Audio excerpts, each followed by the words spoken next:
All right, the Michigan Insider Traveling Roadshow has made its day 2 stop, Sam. We're out here just outside of Chicago for the Under Armour camp, and it didn't disappoint. There was some top defensive prospects, offensive prospects, but guys especially that are interested in Michigan. Let's first start off with George Karlaftis. Again, the guy from Indiana came out here and shined. I think George Karlaftis is an outstanding athlete. I think he's one of the best athletes on the defensive line in the country, not just the Midwest, but the country. I've been to the Under Armour Combine, I've been to the Army Combine, I've been all over the country. He is, to me, one of the top athletes. Speed and quickness. Guys have a tough time getting their hands on him because his get-off is so good.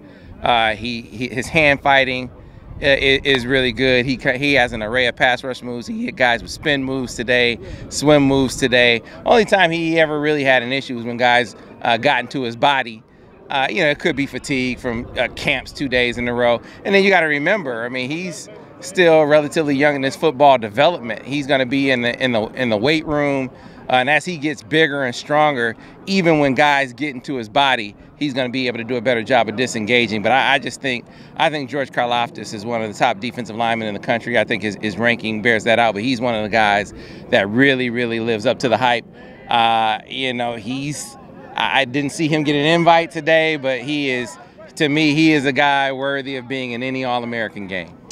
Let's stay on that defensive front. A guy I saw down in Dallas last weekend, Marcus Hicks. Michigan's been on him. It seems like it's an Oklahoma-Michigan battle. Some people say Oklahoma, some people say Michigan. Dad, of course, wants Michigan. He's a Michigan fan. I know you talked to Dad, but let's talk about Marcus's play first. I thought he had an outstanding day. He maybe lost the first rep and he won the rest after that. Yeah, so I think Dad's a Michigan fan, but he's doing he's making a concerted effort to put that to the side.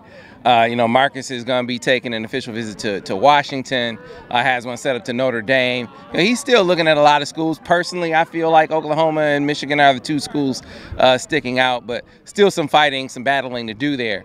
But he had a really good, that's another guy that had a really good day. Different from, so let's compare him to Karlaftis. He is longer, bigger, stronger, not as quick, not as fast or as quick, but the power that he plays with was evident. So by comparison, he went up against Tippmann, the kid that's committed to Wisconsin, beat him 2 straight reps. First time, he beat him with straight speed, rush off the edge, because he does have a good first step and good straight line speed. But the next time, Tippmann got in his body, much like I was just talking about with Karlaftis. The guy got into his body, kind of held him up.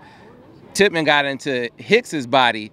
Hicks pressed him off, pulled him back, got rid of him, got to the quarterback, just showing you that strength. He's a guy that down the line, I mean, you can see him getting 285, 290 and sliding inside and being a 3-tech. I mean, he has positional versatility, I think, because of his size. So he could be a strong side defensive end. He could be a 3 technique. He is another guy that I thought, had a really, really good day today. And you see why he has, the impressive offer list that he does. And lastly, going over to the offensive guy for the second straight day, we've seen now that Carson Barnhart's legit. He really can hold his own against that offensive line. Carson Barnhart, they don't pass the ball. So, I mean, he's a guy, he's a textbook example of a guy that comes to a camp or comes to camps and really takes the coaching. They don't do kick steps and pass sets, in a wing tee in his high school offense. Here he is out here, kick stepping and walling off speed rushers like they do pass sets on the regular at his high school, and they don't. He is another kid that's an outstanding athlete. He didn't have any problem with speed rushers. I think his strength is better than I think a lot of people give him credit for, because bull rushes weren't very effective against him either. I think that he's a guy that as more people see him, he's making the rounds to these camps. I know our national analysts are getting a chance to see him. I think you're going to see his ranking go up, and it'll be well-deserved. He comes from Paw Paw, Michigan. It's a place of obscurity in the state. You don't really go see or hear about a lot of prospects coming out of Paw Paw. And then you talk about the system that he plays in, playing tight end and a wing tee. you add these things up, and it adds up to a situation where you don't have a guy who has the kind of ranking that maybe his skill set and talent deserves.